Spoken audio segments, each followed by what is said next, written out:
You know that moment when you're petting your cat and they suddenly bite you?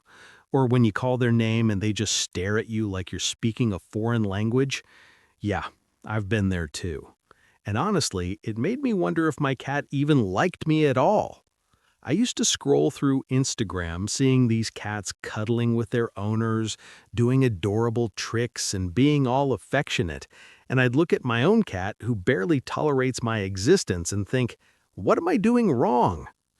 But here's what changed everything for me.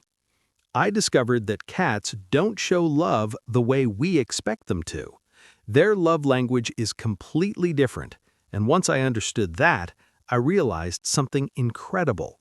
I wasn't failing as a cat parent, I was actually doing 6 specific things every single day that were making my cat feel deeply loved and secure. I just didn't know it.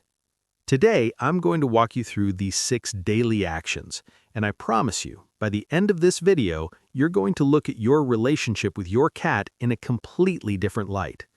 Stick with me, especially until number 4, because that one completely blew my mind.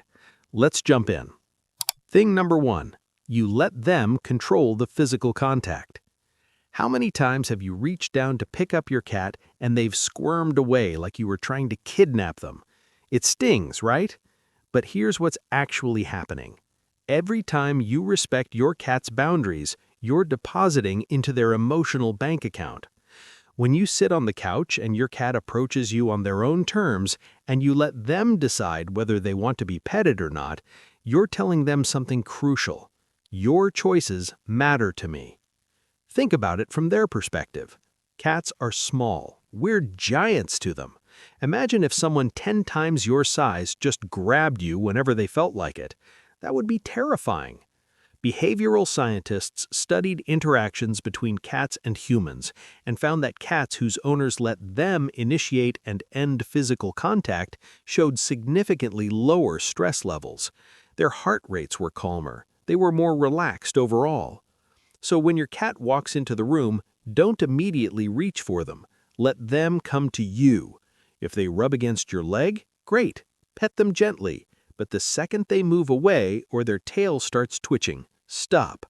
By giving them this control, you're getting something far more valuable than a forced hug. You're getting genuine affection, given freely.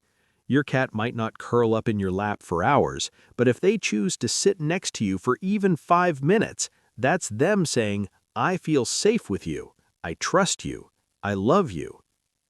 Thing number 2, you feed them at consistent times. I know what you're thinking. Feeding my cat at the same time every day is just basic pet ownership. How is that a sign of love? Oh, but it is.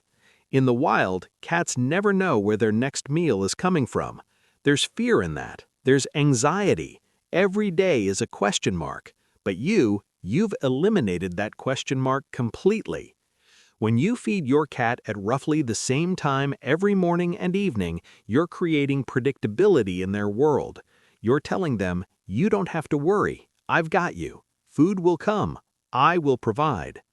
Have you ever noticed how your cat starts meowing or circling around you right before mealtime? That's not your cat being demanding. That's your cat being confident in you. They've learned your patterns so well that they can anticipate when you're about to do something good for them.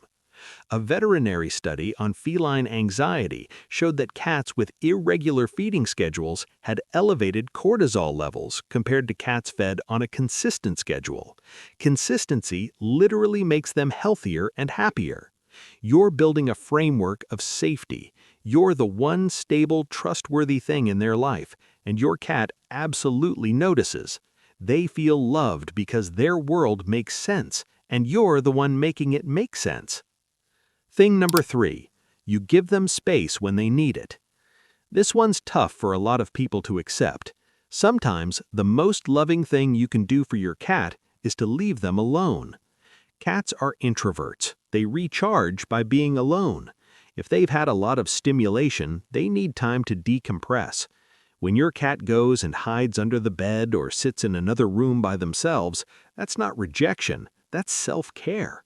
When you let them have that space without following them, without trying to coax them out, you're saying, I understand you need this, and I'm not going to make it about me.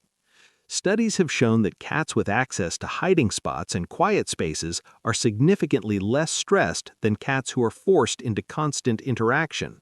If your cat is sleeping, let them sleep. Don't wake them up for pets. If they're clearly not in the mood for attention, don't push it. And you know what's wild? Ever since I started doing this, my cat actually seeks me out more because they know I'm not going to smother them. They know they can approach me and leave whenever they want. That freedom has made them more affectionate, not less. Your cat doesn't need you to entertain them constantly. They need you to be a safe, calm presence who respects their boundaries. And that's one of the purest forms of love you can offer. Thing number 4. You talk to them like they're a person. Confession time. Do you talk to your cat like full conversations? Do you use that ridiculous high-pitched voice that you would never use around other humans? If you just said yes in your head, good, because that's exactly what you should be doing. Cats are incredibly attuned to tone and vocal patterns. They might not understand the words you're saying, but they absolutely understand the emotion behind them. When you talk to them in a soft, happy voice, they register that as safety and affection. Research shows that cats respond more positively to higher-pitched, melodic voices, which is why that baby talk we instinctively do actually works. But it goes deeper. When you narrate your life to your cat, you're including them in your world.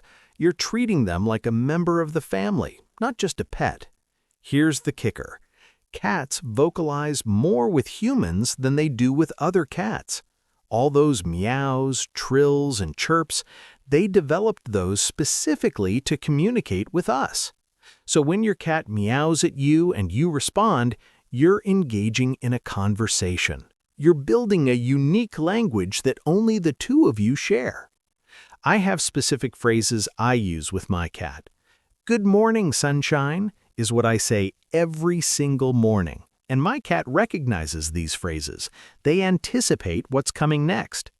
So keep talking to your cat. Tell them they're beautiful. Ask them questions. Narrate your day. Use that silly voice, because every time you do, you're wrapping them in a blanket of love and familiarity. Your voice is the soundtrack to their life, and they find comfort in it. Thing number 5. You play with them even for just 5 minutes. Let's talk about play. And before you panic thinking you need to dedicate an hour every day, relax. Even 5 minutes of focused playtime can make a world of difference.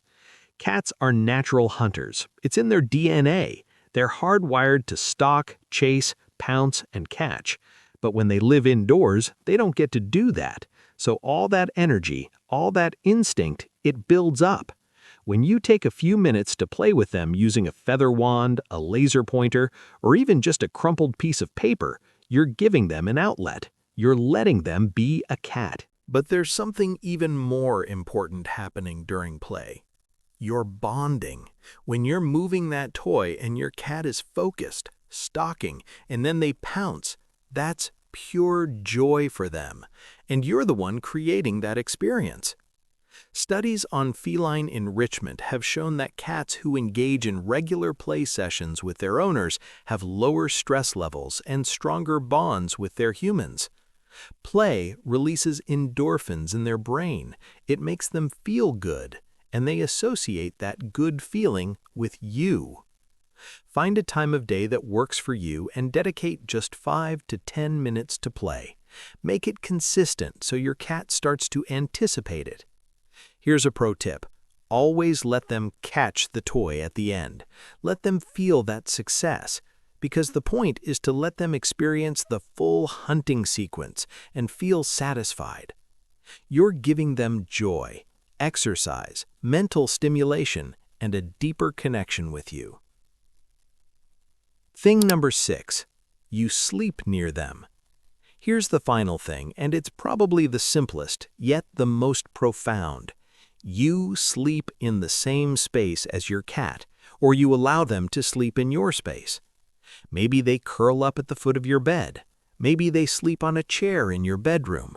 Maybe they sleep right next to you, purring like a little motor. However it looks for you, this is huge, because sleep is the most vulnerable state any animal can be in. When you're asleep, you can't defend yourself. You're completely defenseless. So when a cat chooses to sleep near you, they're saying, "I trust you with my life." They're saying, "I feel so safe with you that I can let my guard down completely." In feral colonies, cats sleep together for warmth and protection.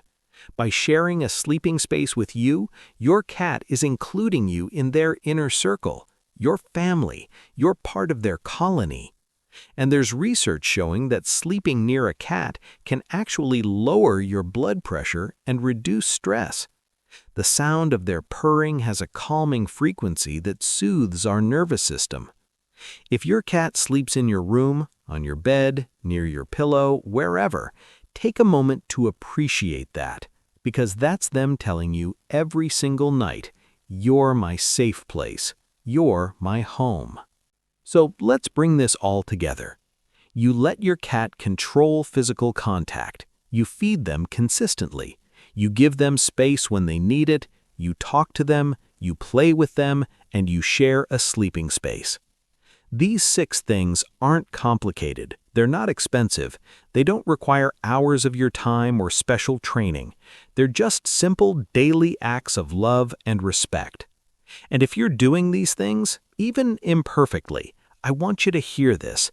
You're doing an amazing job. You're giving your cat exactly what they need. You're creating a life for them where they feel safe, valued, and loved. Your cat might not jump into your arms or follow you around like a dog, but they're showing you love in their own way.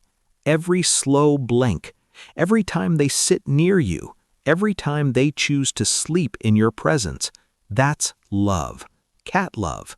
And it's just as real and powerful as any other kind of love. I'd love to hear from you in the comments. Which of these 6 things does your cat respond to the most? Do they have a favorite playtime? Do they sleep on your bed? Let's share our stories. And if this video helped you see your relationship with your cat in a new light, please hit that like button. It helps this message reach more cat parents who might need this reassurance today. Before you go, there's another aspect of your cat's well-being that often goes unnoticed. In the next video, I'm breaking down the subtle behavioral changes that might indicate your cat is in pain or discomfort, things that most owners miss until it's too late. Your cat depends on you to notice what they can't tell you. Click the video on your screen now. I'll see you there.